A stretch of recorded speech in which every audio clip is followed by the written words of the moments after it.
8 फेरों का 8वां वचन। स्वाति ने इसी साल शहर की कॉलेज से पढ़ाई पूरी की है और अब उसके लिए जगह जगह से रिश्ते आने लगे हैं। स्वाति से ज़्यादा उसके रिश्तेदारों को उसकी शादी की चिंता है, इसीलिए जो भी स्वाति के घर आता वो किसी नए लड़के की खबर ज़रूर ले आता। अरे दीदी, ये फोटो देख के बताओ कैसा है। राहुल नाम है लड़के का, मेरी सहेली की बहन का बेटा है। अपनी स्वाति के साथ एकदम प्यारी जोड़ी लगेगी इसकी।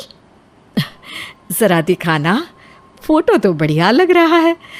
कोई गलत आदत वादत तो नहीं है ना इसे? और कमाता कितना है?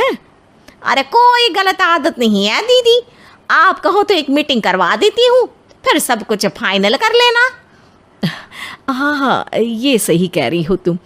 संडे को स्वाति के पापा भी घर पे ही रहेंगे। बुआ फिर वहाँ से चली जाती है और रात को स्वाति की माँ उससे कहती है, स्वाति बेटा, आज कमला बुआ ने एक लड़के की फ़ोटो दिखाई है। संडे को वो लोग मिलने आ रहे हैं, तैयार हो ना तुम बेटा। अरे मम्मी, आप कहाँ कमला बुआ के चक्कर में आ जाती हो? अभी इतनी जल्दी कोई शादी वादी नहीं करनी है मुझे। अरे बेटा, अच्छा लड़का है, बुआ जानती है उसे अच्छे से। हाँ स्वाति बेटा, एक बार मिल तो लो, बाद में देखेंगे आगे क्या करना है। वैसे तो कमला रिश्ता लाई है तो मना करने का तो कोई सवाल ही नहीं उठता। संडे की सुबह होती है और कमला बुआ राहुल और उसके मम्मी पापा को लेकर स्वाति के घर आती है। अरे आइए आइए भाभी, इसे अपना ही घर समझिए, इनसे मिलिए। ये मेरे भैया और ये मेरी भाभी हैं। नमस्ते भाभी जी, ये है हमारा लड़का राहुल, सरकारी नौकरी की तैयारी कर रहा है ये। वैसे आपकी बेटी कहाँ है? अरे स्वाति बेटा, बाहर आ जाओ। वैसे कितनी पढ़ाई की है स्वाति ने? जी, पोस्ट ग्रेजुएट है हमारी बेटी साइंस में। ये सब तो ठीक है, पर घर संभालना जानती है या नहीं? हमें कौन सी इससे नौकरी करवानी है, नौकरी तो मेरा बेटा करेगा ही। पर मैंने इतनी पढ़ाई की है और आप चाहती हैं कि मैं घर पर ही बैठी रहूं? अरे स्वाति बेटा, ये बड़ों की बात में तुम कहाँ बोल पड़ी? हम सब देख लेंगे क्या करना है क्या नहीं। हम तो इसी बात पर विश्वास करते हैं कि घर के लड़कियां घर में ही रहे तो ज़्यादा अच्छा रहता है। वरना भाई साहब, आप तो आजकल के हाल जानते ही हैं, कितनी घटनाएं होने लगी हैं औरतों के खिलाफ। स्वाति बेटा, रसोई का काम तो पूरा जानती हो ना? शादी के बाद तुम्हें ही संभालना है वो सब। अरे बहुत अच्छा खाना बनाती है ये, आप सब लोग इसकी तारीफ करते नहीं थकेंगे। लो भाई, हो गई मीटिंग, अब शादी की तारीख फाइनल कर लेते हैं, क्यों भैया? भाई, हम तो पंडित जी से चर्चा करने के बाद ही तारीख फाइनल करेंगे।